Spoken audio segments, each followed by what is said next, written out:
Ya, teman-teman wartawan, thank you banget udah hadir di sini. Sebenarnya jujur aja agak kaget, ternyata banyak sekali yang hadir di sini.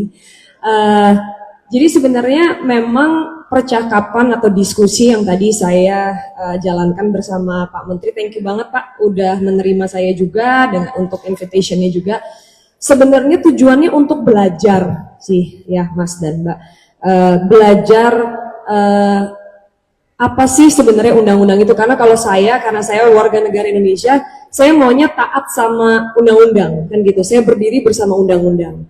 Nah tapi sayangnya karena mungkin ada kasus yang teman-teman juga tahu, pada akhirnya membuat kebingungan bukan cuman untuk saya ya, tapi juga untuk penyanyi-penyanyi lain atau pencipta-pencipta lagu lain yang juga ada di Indonesia. Oleh karena itu makanya saya pikir bagus nih kita pakai kesempatan ini untuk sama-sama belajar, sama-sama duduk, sama-sama mendengar dan sadar hukum ya. Karena saya tahu kadang-kadang kita cuma bisa ngedengar atau melihat headline aja yang ada di dalam social media, tapi sebenarnya mungkin undang-undangnya tidak seperti itu. Gitu. Jadi sebenarnya ya, again ya, balik ke yang tadi saya bilang. Di sini kita hanya berdiskusi, saya membagi juga pengalaman saya sebagai pencipta lagu dan juga sebagai penyanyi.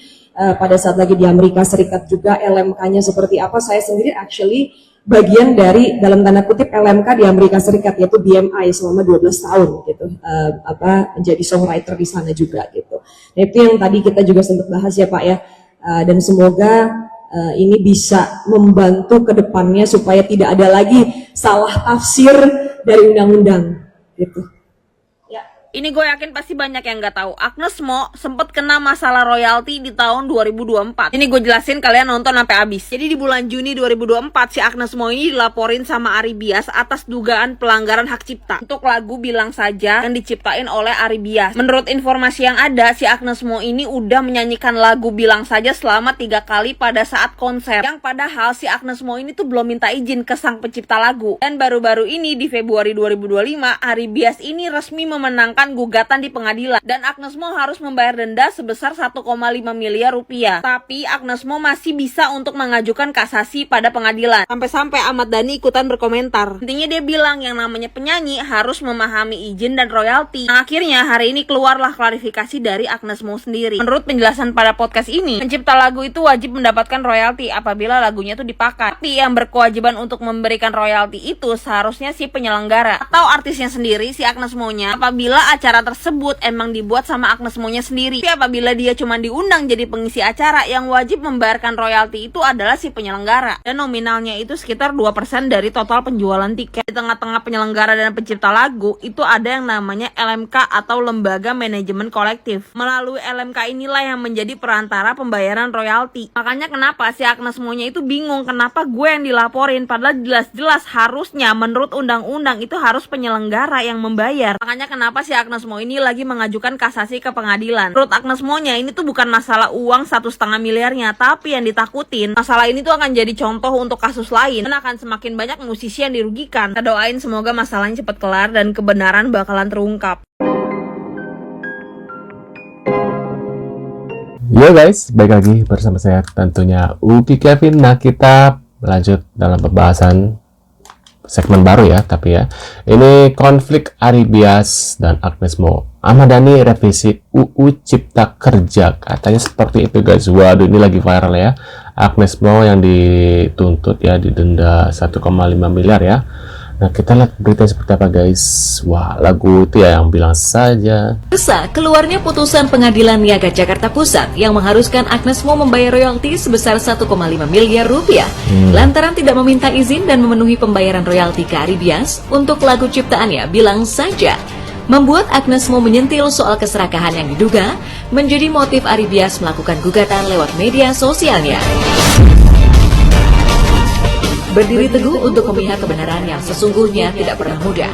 Tidak peduli seberapa tepat dan adilnya pendirian kita, akan selalu ada orang yang memilih untuk menyalahpahami dan memelintir kata-kata, bahkan menyerang karakter kita. Semua karena keserakahan dan kepentingan mereka pribadi.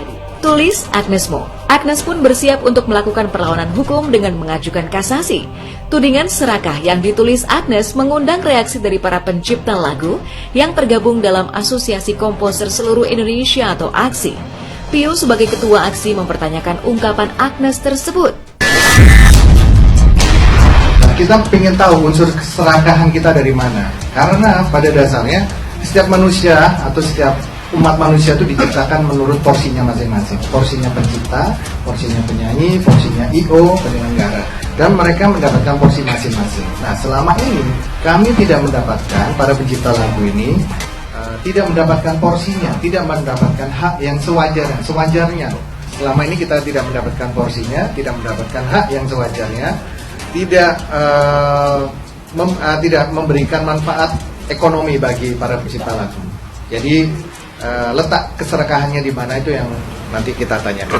Agnes santai aja, prinsipal santai aja, dia taat undang-undang. Selama ini setiap kerjasama nggak pernah ada masalah, karena kita tahu poin kok, kita tahu aturan, jadi dia tahu posisi, nggak mungkin juga dia melanggar aturan, karena selama ini nggak pernah ada masalah sih. Baru kali ini aja kita bingung. Pencipta lagu di Amerika, jadi tadi kita cerita juga kalau di Ya, sana tuh tegas sistemnya kasasi seperti untuk melawan Ari. Kerugiannya gimana, Ci? Kerugiannya seperti apa, Ci? Nah, ada kerugian. Baik-baik saja. Tidak ada kerugian saja. Siap, gimana, Ci? Wah, akhirnya turun.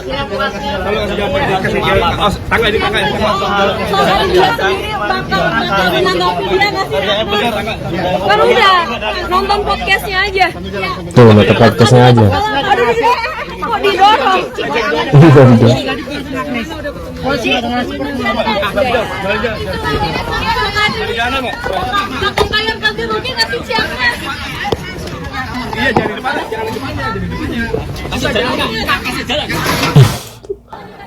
Nah, Ariel Noah BCL Arman.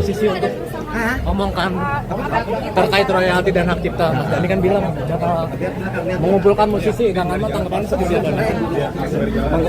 Oh, nggak apa-apa ya, kan kita juga nggak ada masalah ya mau mengumpulkan musisi silakan. Karena kan ini kan Saya kira itu Kang Masalahnya bukan di musisi di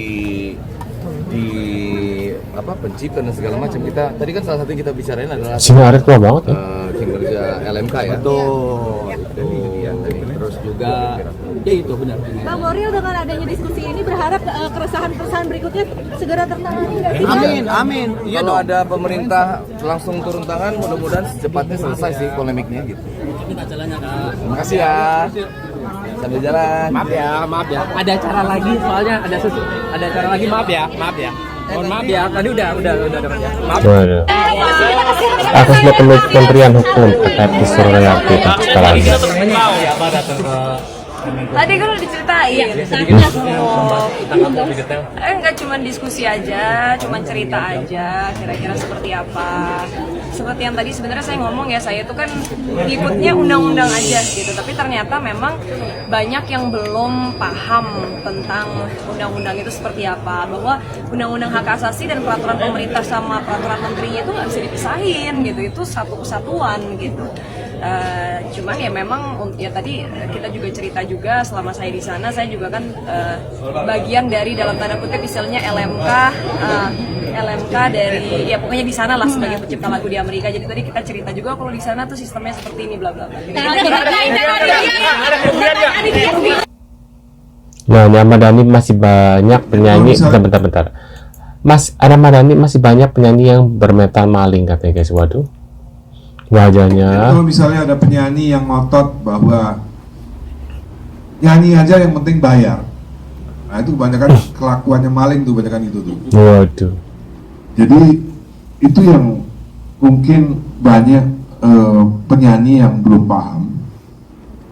Jadi kalau misalnya ada penyanyi, jadi kalau misalnya ada penyanyi yang ngotot bahwa nyanyi aja yang penting bayar, nah itu kebanyakan kelakuannya maling tuh, kebanyakan itu tuh. Jadi ada pendapat bahwa yang penting bayar. Jadi nanti kalau ada penyanyi yang ngomong gitu, boleh yang penting bayar. Nah, ini mereka ini punya DNA maling. Karena itu membuat orang jadi maling akhirnya. Karena selama 10 tahun nggak ada yang bayar ke kita. Dari 2014 Undang-Undang Hak Cipta itu ada, selama ini nggak ada yang bayar ke kita. Makanya Once berhenti menyanyikan lagu Dewa karena apa? Karena dia nggak bisa membuktikan bahwa dia sudah membayar. Malu kan jadinya kan? Ya, maka dari itu. Waduh, bau-bau Once nih. Kita lihat ya berita selanjutnya. Terkait royalti seperti ini, gimana kisru-kisru royalti yang mama? Royalti kan sebenarnya udah Ini rambut diatur, asli apa rambut cuma palsu? nih yang kurang transparan adalah lembaga LMK-nya. Jadi harusnya lembaga LMK ini transparan kepada pencipta sehingga tidak terjadi kayak kejadian Aribias sama Agnes gitu. Ya mudah-mudahan dengan kejadian ini semua diperbaiki lah. Dan kalau aku sih minta tolong karena kan sebenarnya di sini kan ada kementerian juga ya, Kementerian Seni Kebudayaan ya kan apa namanya? Ya itu yang mengurusin kita kan, mudah-mudahan kalau pemerintahnya ikut serta, kitanya jangan egois, semua bisa ada kedamaian karena sebenarnya dari dulu yang namanya musisi itu kita kayak bersaudara. Dan soalnya aku selalu bilang sama mereka, rindu kebersamaan seperti musisi-musisi yang dulu, karena kita tuh kalau musisi yang dulu tuh nggak saling kenal aja tuh kayak saudara gitu. Jadi kita jangan saling egois, jangan hanya memikirkan materi, kita sama-sama walaupun memang materi itu juga penting buat hidup dan kehidupan, tetapi mudah-mudahan ada jalan tengah, ada saling transparansi sehingga nggak ada pihak yang dirugikan. Impactnya apa sih? Tuh. Assalamualaikum warahmatullahi wabarakatuh. Karena saya paling termuda jadi saya yang harus bicara. Terima kasih Pak Menteri, juga terima kasih beserta staff-staffnya dan juga teman-teman pers. Jadi memang seperti yang tadi Pak Menteri bilang bahwa kita kesini keresahan yang terjadi di ekosistem musik saat ini, kayaknya kita kompak semua untuk harus ke pemerintah deh, paling tidak ngasih masukan dari kami, dari angle penyanyi, Yang tadi seperti Pak Menteri bilang, bukan hanya penyanyi kan, ada pencipta, ada musisi yang lain, mungkin promotor dan sebagainya. Jadi tadi kita cuma memberikan masukan dari angle kita terhadap keresahan yang terjadi saat ini. Terus juga apalagi mau tambahin? Ya. Geser. Kita geser dulu. Siapa sih engineer-nya? Ya betul, kurang lebih sama seperti Mas Rahman bilang, kita dari visi mungkin mewakili suara dari penyanyi-penyanyi.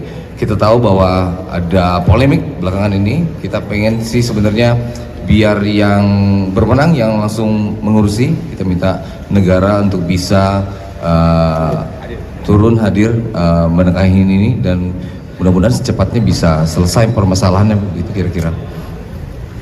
Kayaknya nggak lengkap kalau Mbak Bejelnya nggak ngomong kan? Nah. Ya sih,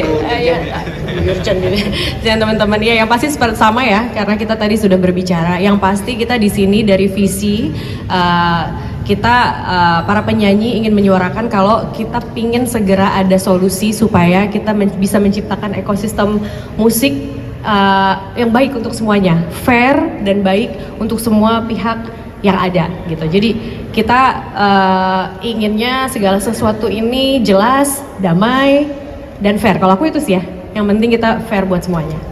Baik, saya rasa cukup ya. Lakukan, tapi ada putusan. Ya, kita kan harus menghormati putusan ini. Kalau kita nggak setuju, sampai lagi ke Mahkamah Agung. Bukan kemudian ini jadi rame. Karena kalau kita bawa ini ke dalam media sosial, pemberitaan, ini nggak akan ada ujung-ujungnya. Yang ada ricuh. Semua berpendapat. Tapi pendapat mereka benar apa tidak? Heaven knows. Karena subjektivitas. Nah, menurut pendapat kalian gimana nih tentang berita dari Agnes Mo yang masalah royalti lagu Bilang Saja Guys? Menurut Agnes harusnya yang diminta itu royaltinya ke penyelenggara ya, bukan ke Agnesnya gitu ya. Harusnya penyelenggara lah yang dituntut. Karena apa? Karena harusnya bayar royaltinya ke penciptanya seperti itu, harusnya seperti itu ya guys ya. Menurut kalian gimana? Tulis di kolom komentar seperti biasa. Terima kasih sudah hadir dan jangan lupa bantu subscribe dan sampai jumpa di video selanjutnya. See you guys.